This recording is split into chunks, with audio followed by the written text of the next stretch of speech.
sound that pulled me out of sleep wasn't a knock, it was a thud. Then another. Heavy, deliberate, like someone trying to break through rather than be let in. I rolled over and grabbed my phone off the nightstand. 7:14 a.m. on a Saturday. I had worked a double shift the night before at the pediatric clinic where I'd been a medical assistant for 3 years, and I'd only fallen asleep around 2. My body felt like wet concrete. The thudding came again. I pulled on a hoodie and shuffled down the hallway of my apartment, the one I'd been renting from my parents for 2.5 years. $600 a month, always on the first, always Venmo'd the night before, just to be safe. I kept every confirmation, old habit from living with them. I opened the door. My brother was standing there with a duffel bag over one shoulder and a giant Rubbermaid bin at his feet. He's 29, 2 years older than me, and he had a look on his face that I'd learned to recognize over a lifetime, that particular brand of confidence that had never once been earned. "Morning," he said, and pushed past me. I stood there, holding the door open. Cold November air rushed in from the landing. "What are you doing?" He dropped the duffel on my couch. My couch. The one I'd found on Facebook Marketplace and driven 40 minutes to pick up in my Civic because I couldn't afford delivery. Mom and Dad said I could stay here. He said, already scanning the room like he was taking inventory. My first thought, genuinely, was that I'd misheard him. Stay here, like for the weekend? He didn't answer. He picked up the Rubbermaid bin and carried it toward the hallway. "That's my bedroom down there," I said. "I know. I figured I'd take the bigger one." He said it so casually, like we were college roommates dividing up a dorm. I felt something cold and slow move through my chest. Not panic, not yet. Something closer to disbelief, the kind that makes you stand very still because your brain hasn't finished processing what's happening. I called my mother. She picked up on the second ring, which meant she was awake and waiting. She always picks up on the second ring when she knows a conversation is coming. "Did you tell him he could move in here?" I asked. I kept my voice flat, steady. There was a pause. A short one, but long enough to confirm everything. "We talked about it as a family," she said. "Your brother is going through a hard time. He needs stability." "He needs stability," I repeated. "So you gave him my apartment. It's our property." Those 3 words. I have thought about them every day since. It's our property. I had been paying $600 a month for 2.5 years. I had recaulked the bathroom myself when the grout started going black. I had replaced the garbage disposal with a unit I bought at Home Depot and installed with a YouTube tutorial and a lot of swearing. I had painted the living room a warm taupe because the walls were the color of old teeth when I moved in. I had done all of it, paid for all of it, and in 3 words, my mother had made it clear that none of it counted. "I'll call you back," I said, and hung up. My brother was standing in the kitchen now. Opening cabinets. "There's not much food," he said. I looked at him for a long moment. He hadn't had a steady job in 14 months. Before that, he'd done some kind of social media consulting that I never fully understood and that apparently never quite paid. Before that, 2 years at a marketing firm that ended badly. My parents described every phase of this as a rough patch. They had been describing him in rough patches since he was 22. "You need to leave," I said. He smiled. "Nah." That was all. Just nah. Like I'd suggested something mildly inconvenient. I drove to my parents' house that afternoon. 20 minutes across town, through streets I'd ridden my bike on as a kid, past the library where I used to do homework after school, past the church where we went every Christmas Eve until we didn't anymore. I had made this drive hundreds of times. It had never felt like this. My mother was at the kitchen table with her coffee. My father was in his recliner with the TV on, some home improvement show. They didn't turn it off when I walked in. I sat down across from my mother. "You can't do this," I said. "I have a lease." She folded her hands. "Honey, the lease is between us. It's informal, you know that. I've been paying you for 2.5 years. And we appreciate that. But your brother needs a place right now, and that place makes sense. You're young, you're capable, you can find somewhere new. I looked at my father. He was watching the TV. A man on screen was installing crown molding. Dad? He glanced over. Your mother's right, it's family property. He needs it more right now. Needs it more. I had a lease, informal or not. I had receipts. I had painted those walls and fixed the garbage disposal and paid every single month without being asked twice. My brother had shown up with a duffel bag and a Rubbermaid bin, and apparently that was enough to inherit what I'd built. He doesn't have a job, I said. My father turned back to the TV. He'll figure it out. He always does. I wanted to ask when exactly my brother had ever figured anything out. I wanted to ask if they remember the consulting thing, the marketing thing, the 6 months he'd lived at home at 25 while my mother did his laundry and my father lent him the car. I didn't ask, because I already knew the answer. In their version of things, my brother had potential. He had just been unlucky. Circumstances had conspired against him. Me, I had simply been doing what was expected. Steady. Reliable. Unremarkable in all the ways that apparently didn't count. I drove home in silence. My hands stayed tight on the wheel the whole way. When I got back, my brother was on my couch watching something on my TV. He'd plugged in a phone charger. 2 of his shirts were draped over the back of the chair I'd painted turquoise on a Sunday afternoon last spring. I didn't say anything. I went to my room, sat on the edge of my bed, and started making a list. 3 days later, I texted my mother. I told her that my brother had been going through my things. He had opened a package addressed to me. He had used my Touareg without asking and left it full of old grounds. He had given out my address to a friend who had knocked on my door at 10 p.m. looking for him. She replied, "He's adjusting. Give him time."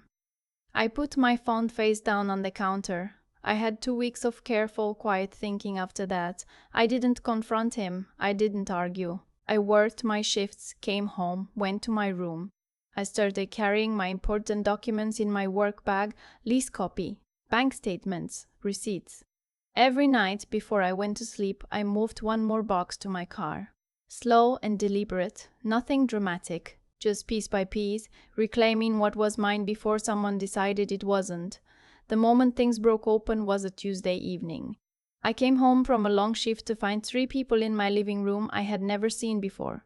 A man on the love seats, 2 women on the floor with takeout containers. My brother was in the kitchen on the phone laughing. Music was coming from a Bluetooth speaker I didn't recognize, but it was sitting on my windowsill. I stood in the doorway with my work bag still on my shoulder. One of the women looked up and said, "Oh, hey, you must be the roommate." The roommate. I set my bag down carefully. I went to the kitchen. My brother held up a finger 1 second and kept talking on the phone. I waited. He finished his call, turned around, and gave me that same smile. "Chill," he said, before I opened my mouth. "They're just hanging for a bit." "This is my apartment," I said. "Our family's apartment," he said. "There's a difference." One of the women in the living room, she looked about my age, dark hair, a little uncomfortable, cleared her throat. "Wait, is this actually your place? Like, you pay for it?" I looked at her. "Yes." She looked at my brother. He shifted his weight. "It's a family situation," he said. "It's complicated." "It's not that complicated," I said. "My name is on the Venmo. I have every receipt for everything in this room." The woman looked around. At the furniture, the rug, the curtains, things she had probably assumed came with the place, things that were mine. My brother laughed, but it came out a little too sharp. "She's being dramatic." "I'm not," I said, quietly, steadily. "But I would like everyone to leave tonight, including you." He didn't leave. His friends did eventually. The woman with dark hair gave me a look on her way out that I remember for a long time. Sympathetic. A little guilty. Like she'd accidentally walked into something she wished she hadn't seen. After they were gone, he started in on me. I was selfish.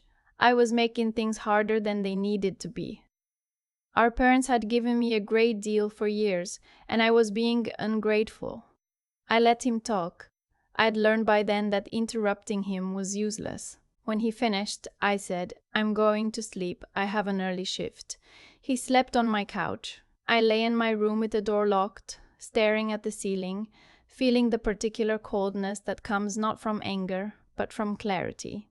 I knew what I was going to do. I had known for about a week, really. I was just waiting for the right moment. The next morning, I called a tenants' rights hotline. I explained my situation. I had been paying rent for over 2 years. I had documentation. There was no formal eviction notice. Someone had moved in without my consent. The woman I spoke to was patient and thorough. She told me that in my state, even without a formal written lease, paying regular rent established tenancy. My family couldn't simply install someone else in my apartment without proper notice. I had rights even if my parents didn't think I did. I thanked her, hung up, and felt something shift inside me. A quiet kind of steadiness, like finding footing on ground that had felt uncertain. That evening I did something I had never done in 2.5 years living there. I called the locksmith.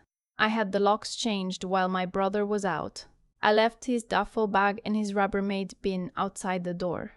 I texted him that his things were in the hallway and that I had changed the locks, and that if he attempted to re-enter without my permission, I would be calling the police. He called me immediately. I didn't pick up. He called 17 more times over the next 2 hours. I sat in my apartment with its taupe walls and the garbage disposal I installed and the rug I carried up 3 flights of stairs alone, and let it ring. Then my mother called. "What have you done?" Her voice was the one I'd grown up fearing. Low, controlled, disappointed in a way that was supposed to feel like a punishment. "I changed my locks," I said. "He was living here without my permission."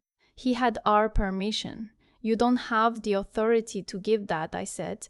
"I'm your tenant. I have rights.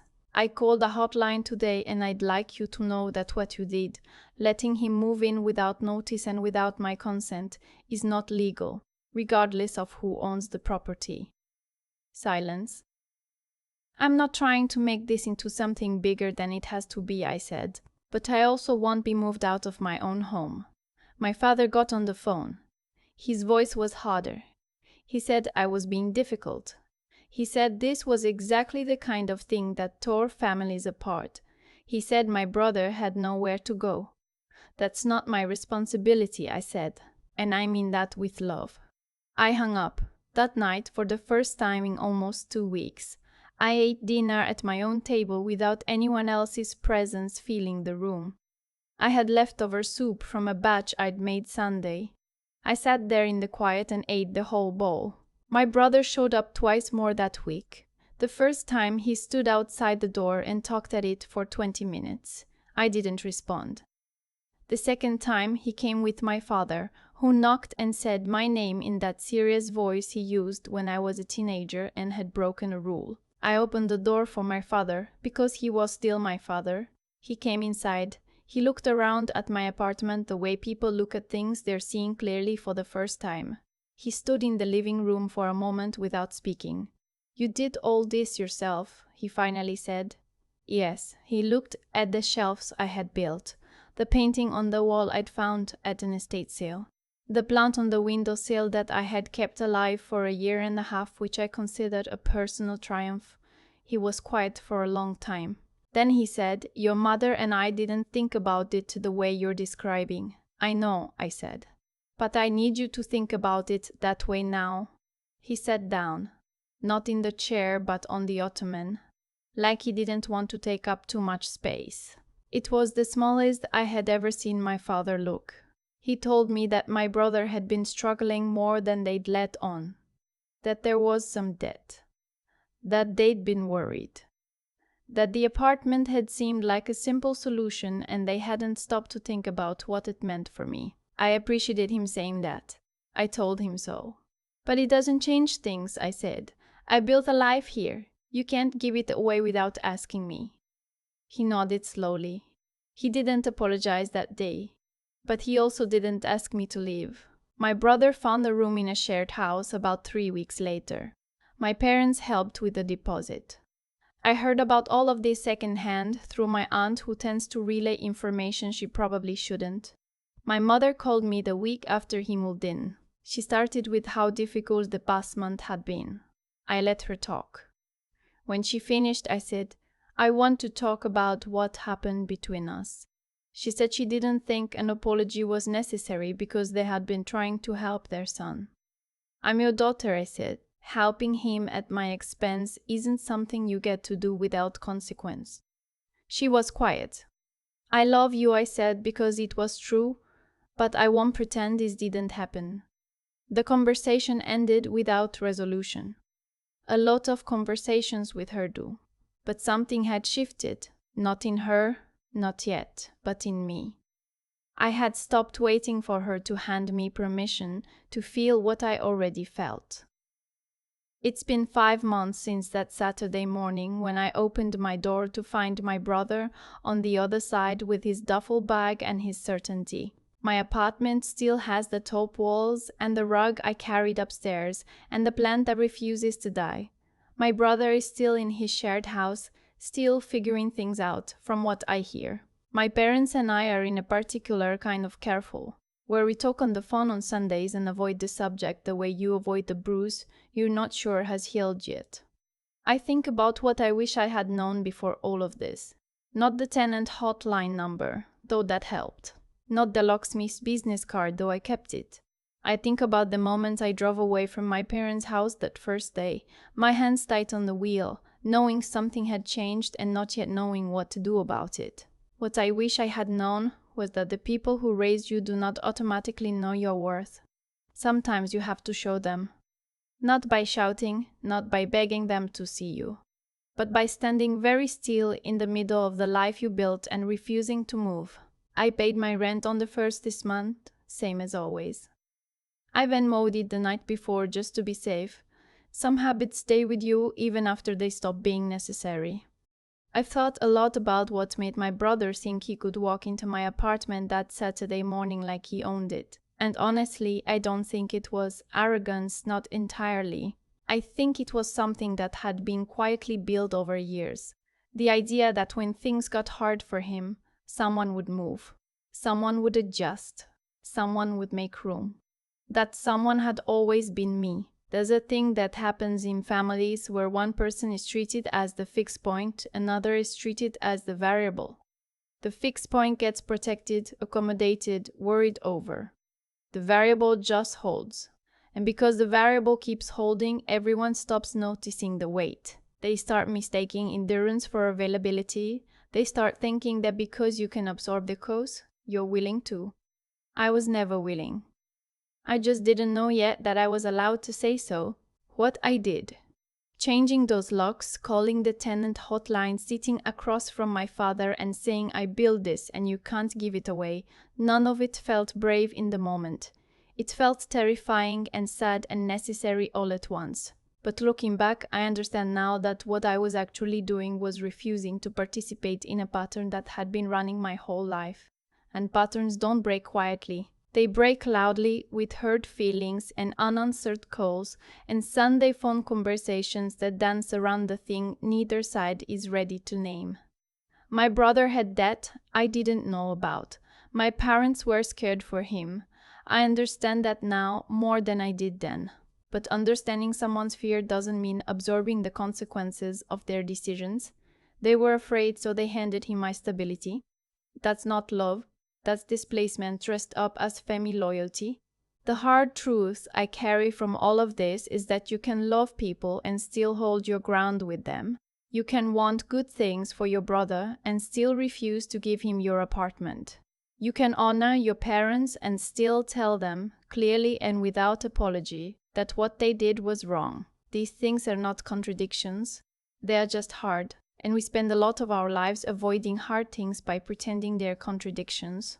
What I know now, that I wish I had understood at 23, 24, 25, is that the way you teach people how to treat you is not by explaining yourself better. It's by showing them, through your choices, what you will and won't absorb. Words are easy to dismiss. A changed lock is harder to argue with. My apartment still has the top walls I painted myself. The plant on the windowsill is still alive, and every first of the month I still Venmo the rent the night before, just to be safe. Some habits stay with you even after they stop being necessary. But some habits, the ones where you quietly move out of the way so someone else can take what you built, those are the ones worth breaking, no matter how uncomfortable the breaking feels.